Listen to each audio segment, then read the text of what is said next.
Hi, everyone, and thank you for tuning in to hear our talk on how to leverage organizational change management for successful behavior change. So we have a pretty full agenda. We're going to first level set with, what does security awareness mean in the context of this talk?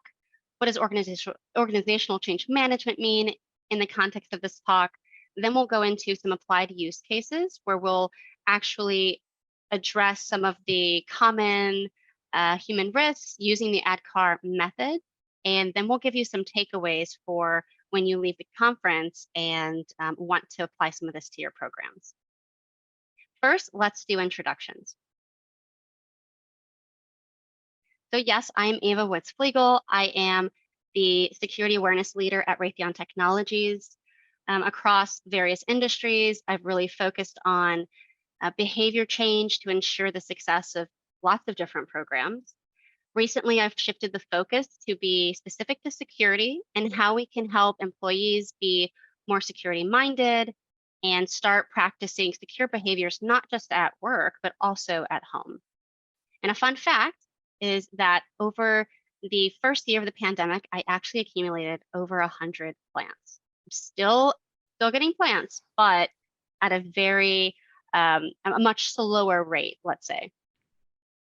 And I'll pass it to Daniel. That's awesome, Ava. Thank you, everyone, for joining us. My name is Daniel Elliott. I am the Senior Change Management Lead at Charles River Laboratories. I have been facilitating organizational change management for quite a few years in a plethora of different industries, ranging from healthcare to life sciences to tech companies. And a fun fact of mine is when I was young, my mother made me audition for an Oscar Mayer Wiener commercial. And sadly, I did not get it. So here I am today. I know some of you might be thinking, Ava works for Raytheon and Daniel works for Charles River. So how do they know each other? Well, so another fun fact for both of us is that when we both worked together at Zoom, and Ava was responsible for security awareness and marketing, and I was responsible for security documentation and organizational change management as it related to InfoSec initiatives. And so we very quickly realized that our visions aligned as it related to driving cultural change. All right, so let's get started. When we talk about security awareness, it can mean so many different things based off of your company, what the threat landscape looks like. I think the end goal, right, is for us to make people aware of security risks, secure behaviors, who they should contact when they have questions, and then also to change behavior from these risky behaviors to these more secure behaviors that we see both at home and at work. Now, what disciplines are required really to be most successful at that?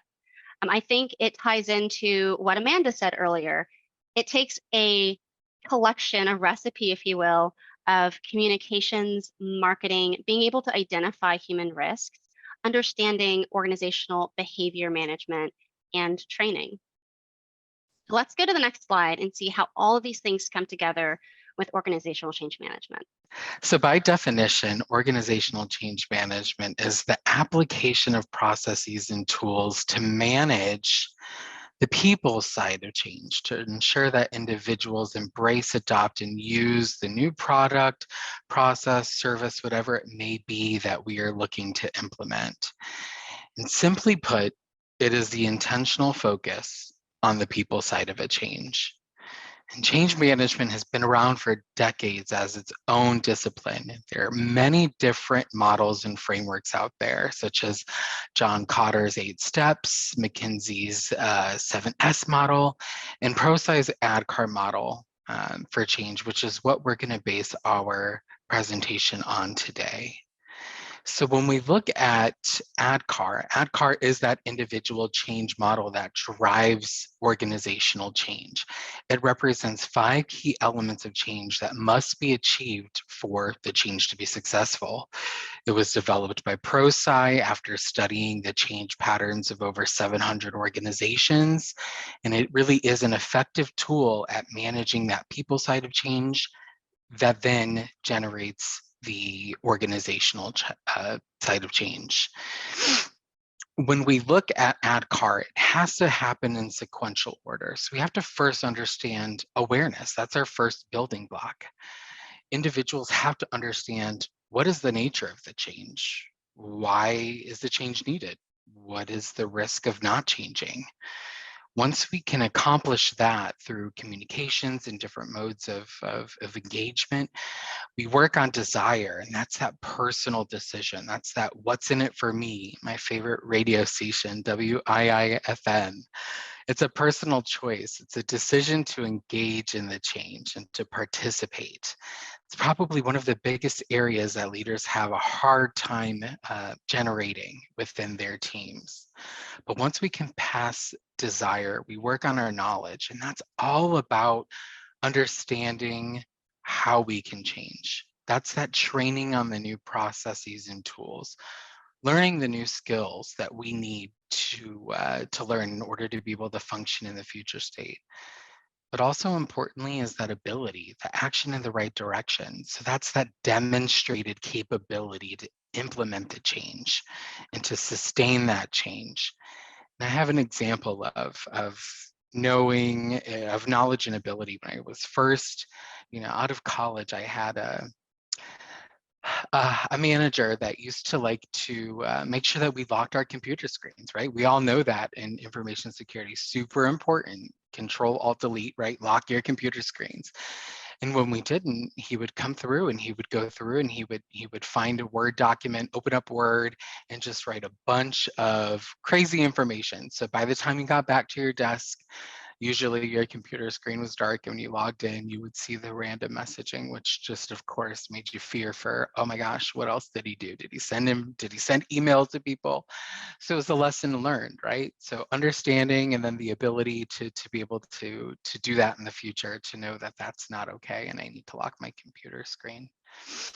And then the last building block in Adcar is all about reinforcement. So what actions increase the likelihood that a change will be continued? So we think about rewards and recognitions. It's all about the individual.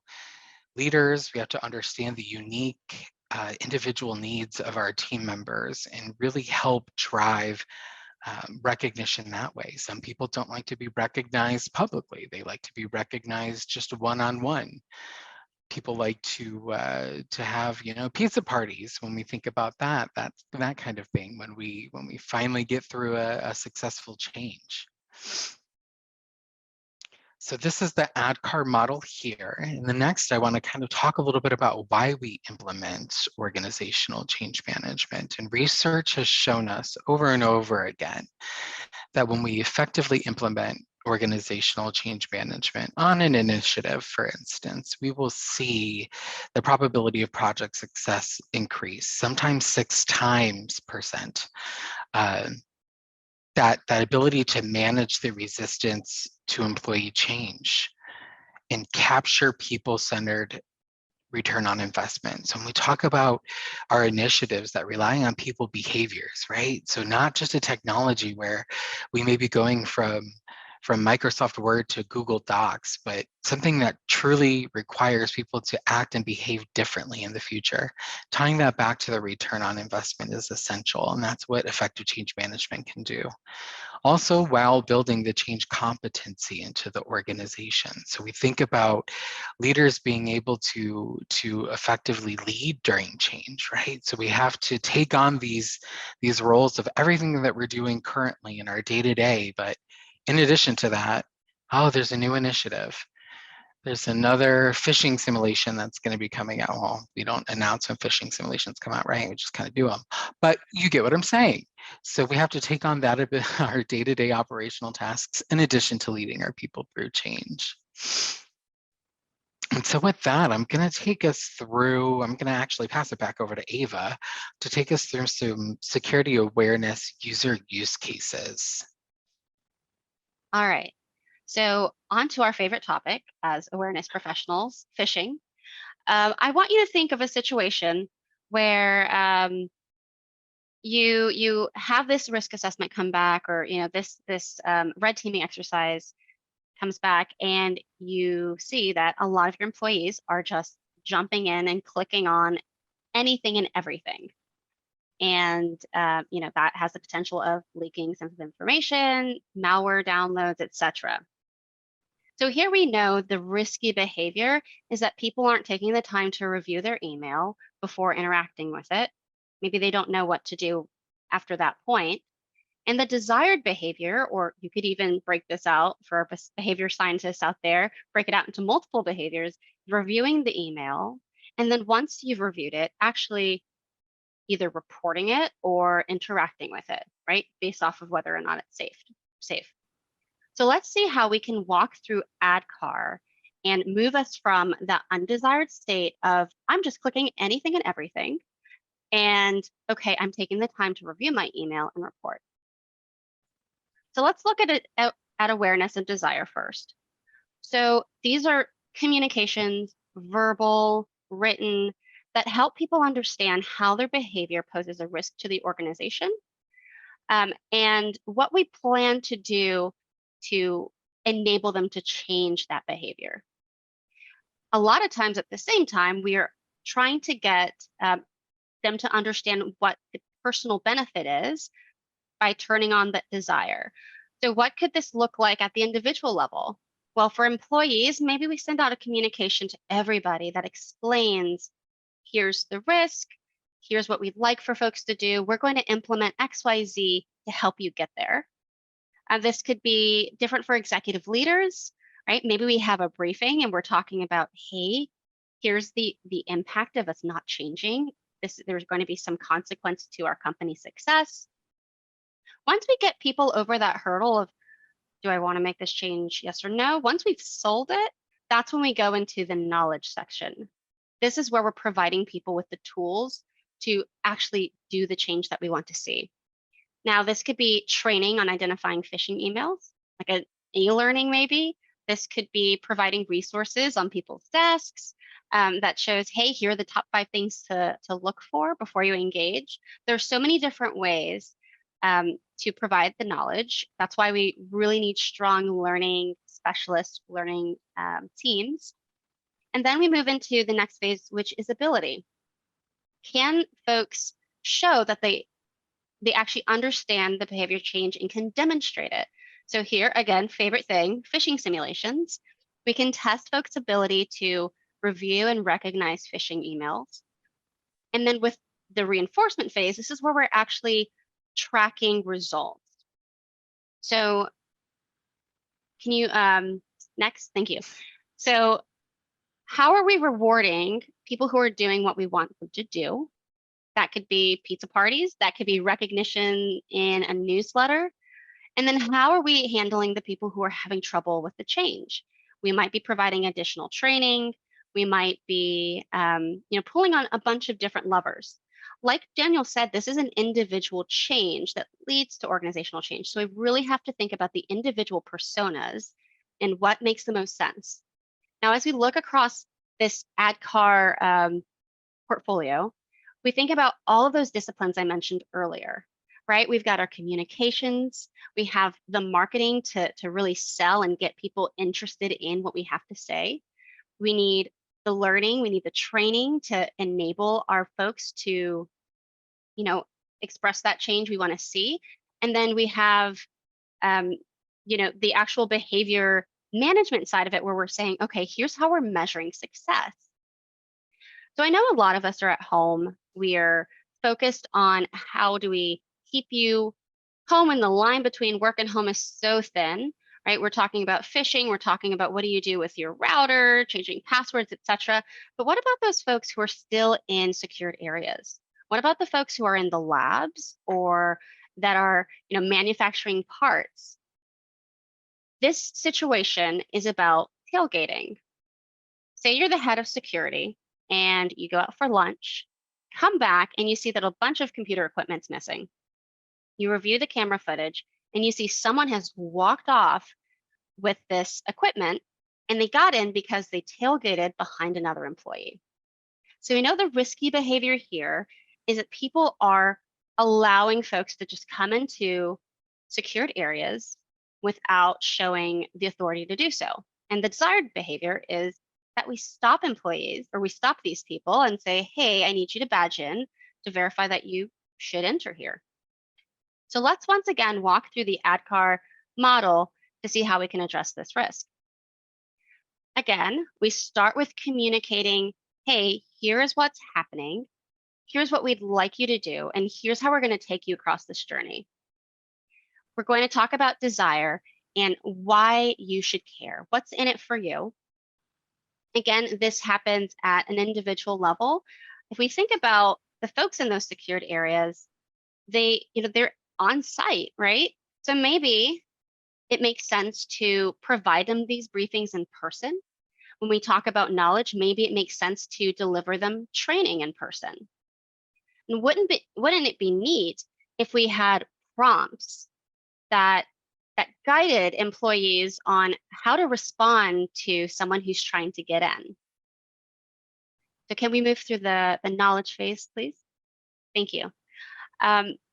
So we can provide prompts to enable the employees and make it feel a little bit more comfortable. When we put on our behavior hats, we think, what's the resistance here in having people stop folks at the door? Well, we want to be seen as friendly and non-confrontational. So by providing things like prompts or an open area to learn where it's socially acceptable to stop people, there's a greater chance of people actually demonstrating the behavior later on. So if we move on to ability, how are we testing this? Well, maybe we have physical security, or our security champions try to get in behind employees carrying their Starbucks saying, hey, I really need to get this coffee to my boss. Can you let me in? And then as we move through this reinforcement phase, we start tracking the results. And for those who actually stop folks at the door, we reward them. And we don't just say, hey, good job, but maybe we put their pictures up and say, hey, these are the guys who really demonstrated the importance of stopping people at the door and are keeping us secure. Maybe we're doing a pizza party because 99% of the folks stop people at the door. And for those people who are having some trouble, we're going to take maybe a one-on-one approach with them and figure out, hey, where are you in this Adcar phase, right? Where this is becoming a challenge, or where there's resistance. Do you not know what you should say to stop somebody? Do you just not care? There's no real desire to change? And then we can address that specific resistance at that point.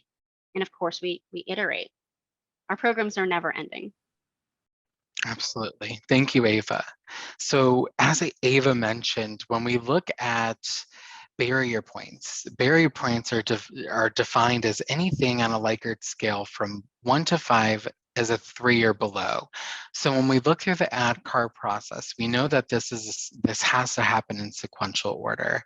So the first thing that we want to do is take a look at the reasons that we want to change somebody's behavior, and to what degree does that individual have the awareness? Is it 1? Is it 5? And so, for example, I will use my father, smoking, right? He is fully aware that smoking is bad and he needs to quit. He has all of the reasons why. So I would say he's a strong 5 in awareness. Desires. So these factors are, he needs to be able to see his grandchildren grow old, and calling out all of the potential risks or consequences, good or bad, that could get him to change. I'd say his desire is at probably about a 2.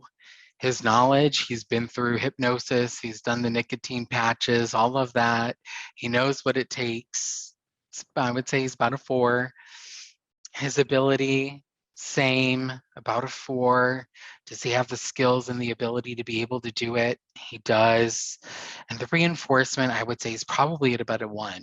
Do we have reinforcement in place to help him, right? To encourage the likelihood. But since the first barrier point of 3 or below was at desire, that's where we really need to focus. That's where I need to focus my attention. with my father on his journey to quit smoking.